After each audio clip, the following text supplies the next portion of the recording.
Hi friends, how are you. आज हम जानेंगे अलजेब्रिक एक्सप्रेशंस क्या होते हैं। ऐसे एक्सप्रेशंस जिनके अंदर कांस्टेंट्स और वेरिएबल्स होते हैं और उन्हें हम प्लस माइनस मल्टीप्लाई और डिवीजन की हेल्प से सॉल्व करते हैं। अब आप कहेंगे कि कांस्टेंट्स क्या होते हैं। कांस्टेंट्स ऐसे सिंबल्स हैं जिनकी कुछ फिक्स्ड न्यूमेरिकल वैल्यू होती है, जैसे कि सपोज 1, 2, 5, 3, 7, 13, कुछ भी ऐसे नंबर्स। और नेगेटिव नंबर्स भी, जितने भी नेगेटिव नंबर्स होते हैं वो भी इसमें इंक्लूसिव है। सो -5, -3, या फिर मैं कहती हूँ अगर फ्रैक्शंस की फॉर्म में है 2/3 और -3/5, ये सब भी कांस्टेंट्स हैं बिकॉज इनकी एक फिक्स्ड वैल्यू है। बट अगर मैं बात करूँ वेरिएबल्स की, वेरिएबल्स वो सिंबल्स हैं जिनके कुछ भी वेरियस अलग अलग न्यूमेरिकल वैल्यूज उनकी हो सकती है। सपोज एक्स वाई टी मेरा एक्सप्रेशन है, अगर मैं बोलूँ मेरा एक्सप्रेशन है 5 - 3x, तो इसके अंदर 5 भी मेरा कांस्टेंट है, -3 भी मेरा कांस्टेंट है और x जो है वो वेरिएबल है। तो ऐसे ही आप 6th क्लास में 7th क्लास में जब भी अलजेब्रिक एक्सप्रेशंस आप फेस करेंगे, आप देखेंगे इस तरह के एक्सप्रेशंस आपको देखने को मिलेंगे।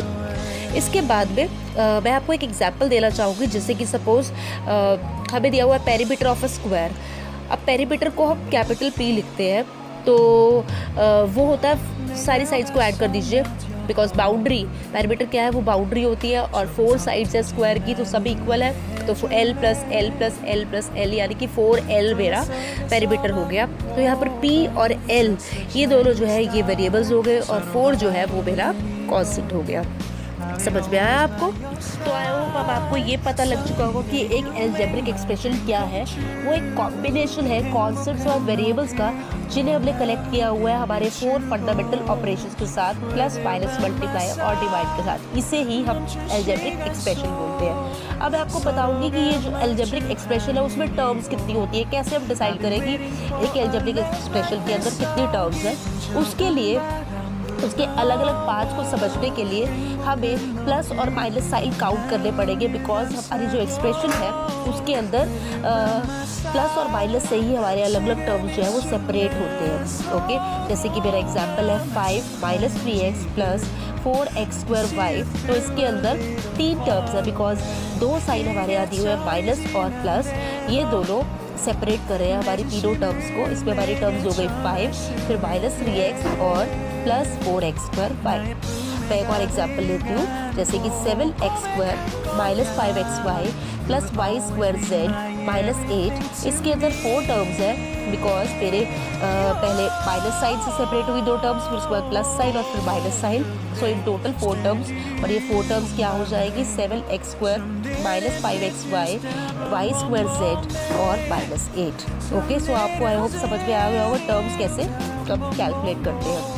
इसके बाद में हम बात करते हैं अलग अलग टाइप के अलजेब्रिक एक्सप्रेशंस की। तो हमारे एक्सप्रेशंस जो है उसके अंदर 1 टर्म वाले जो एक्सप्रेशंस होते हैं उनको पोलिनोमियल्स बोलते हैं, जैसे कि 5x या फिर 2xy या फिर -3x² या फिर -7।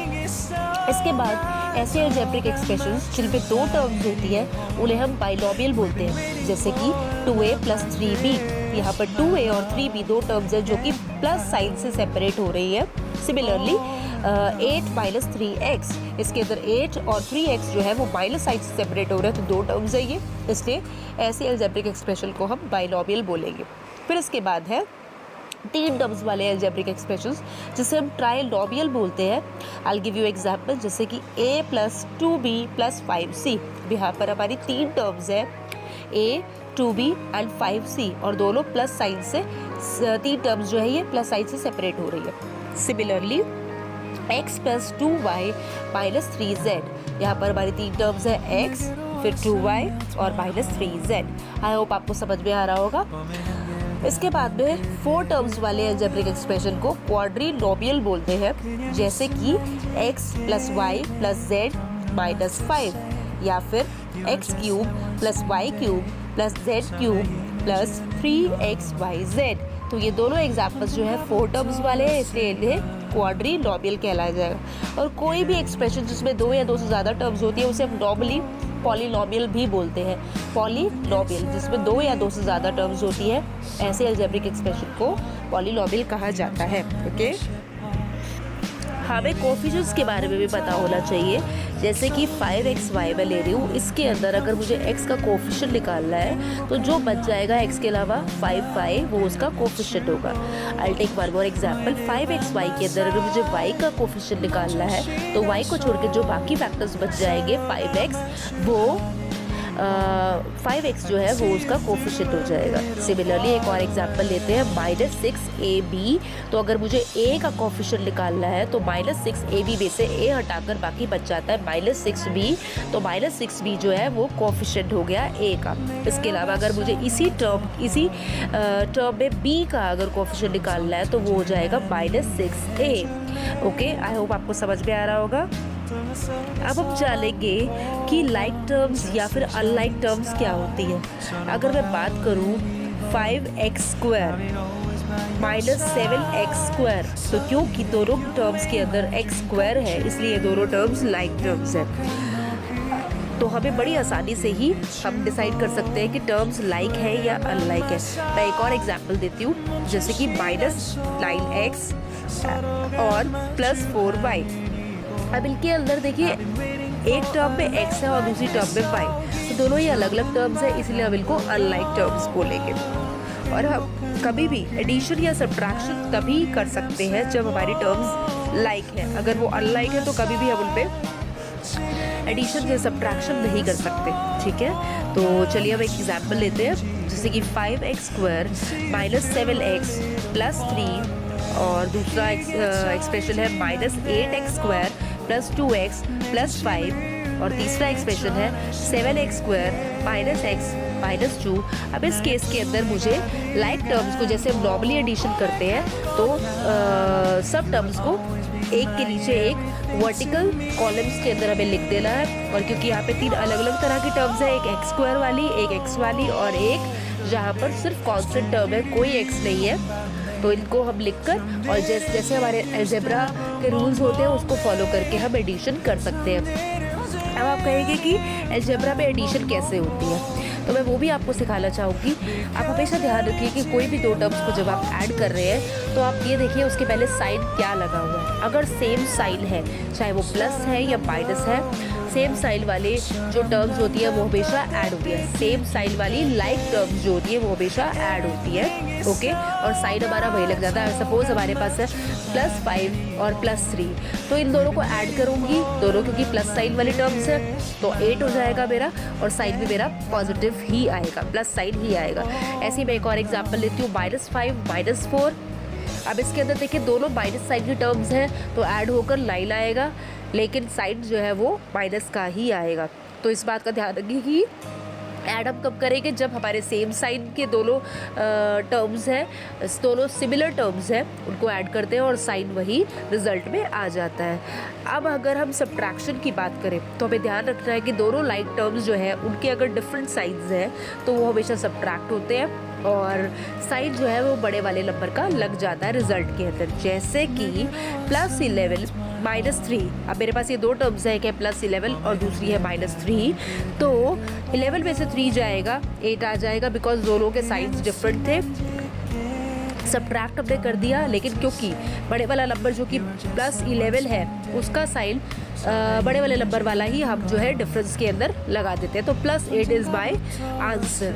सिमिलरली अगर एक और मैं एग्जाम्पल लूँ, -12 +4, अब यहाँ देखिए जो बड़े वाला नंबर है उसके साथ माइनस साइन लगा हुआ है, तो यहाँ पर 12 में से 4 सब्ट्रैक्ट होके 8 तो आएगा, बिकॉज दोनों नंबर्स के अलग अलग साइंस थे, बट क्योंकि बड़े वाले नंबर का साइन माइनस है इसलिए हम -8 हमारा आंसर होगा। आई होप आपको समझ में आ रहा होगा। आइए अब हम जानेंगे कि किस तरीके से हम सब्ट्रैक्शन जो है और बड़े एक्सप्रेशंस में कर सकते हैं, जिसमें सपोज हमने बाइनोमियल या ट्राइनोमियल लिए हुए हैं, हमें जिस एक्सप्रेशन में से दूसरे एक्सप्रेशन को सब्ट्रैक्ट करना है उसके साइंस को पहले चेंज करना पड़ेगा।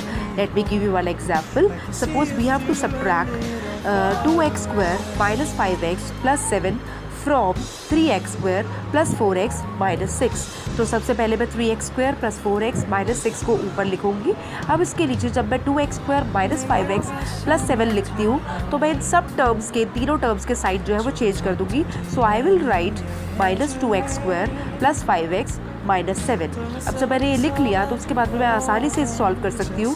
-6 और -7 क्योंकि दोनों सेम साइड्स है इसलिए 13 मेरा आंसर आएगा और माइनस साइड साथ में लगेगा।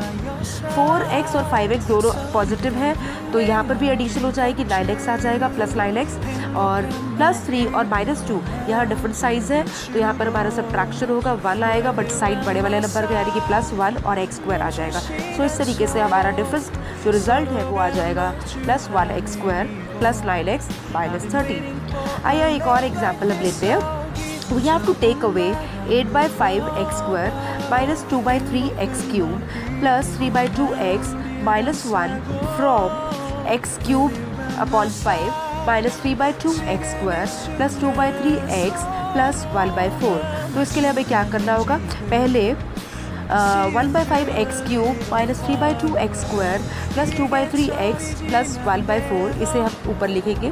इसके बाद में हम सीक्वेंस में लाइक टर्म्स को इकट्ठे लिखते जाएंगे।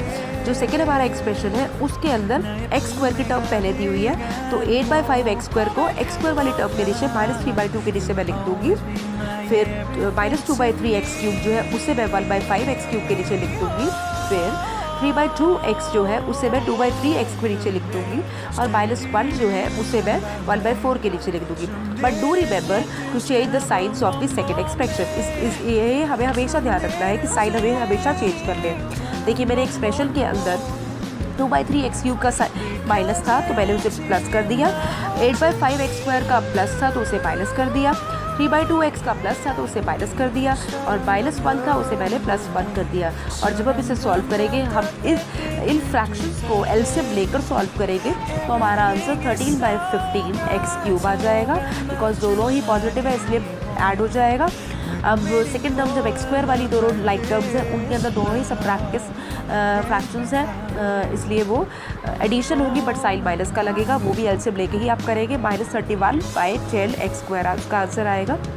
अब उसके बाद +2/3x और -3/2x ये दोनों डिफरेंट साइड्स के हैं तो सब्ट्रैक्शन होगी, एलसीएम लेकर ही आप सॉल्व करेंगे इसे तो -5/6x आ जाएगा इसका। इसके बाद में +1/4 और +1 इसका भी आप एलसीएम लेंगे और इसे सॉल्व करके क्योंकि दोनों साइड सेम है तो +5/4 इसका आंसर आ जाएगा। आई होप आपको समझ में आ रहा होगा। तो फ्रेंड्स अब आपको समझ में आ गया होगा कि किस तरीके से हम अलजेब्रा में एक्सप्रेशंस को ऐड कर सकते हैं और सब्ट्रैक्ट कर सकते हैं। देखिए ये बहुत ही इजी है और अगर आपको फिर भी कोई डाउट्स हो तो you can always contact and do not forget to like, subscribe and share because आपको जब नोटिफिकेशन मिलेगा तो ही आप मेरे नेक्स्ट वीडियोज़ के बारे में जान पाएंगे और मैं अपनी नेक्स्ट वीडियो में मल्टीप्लिकेशन के रूल्स को फॉरवर्ड करूँगी। सो प्लीज़ आप उसको ज़रूर देखिएगा और लाइक कीजिएगा। इसके अलावा thank you for watching my video. Thanks and bye bye, take care.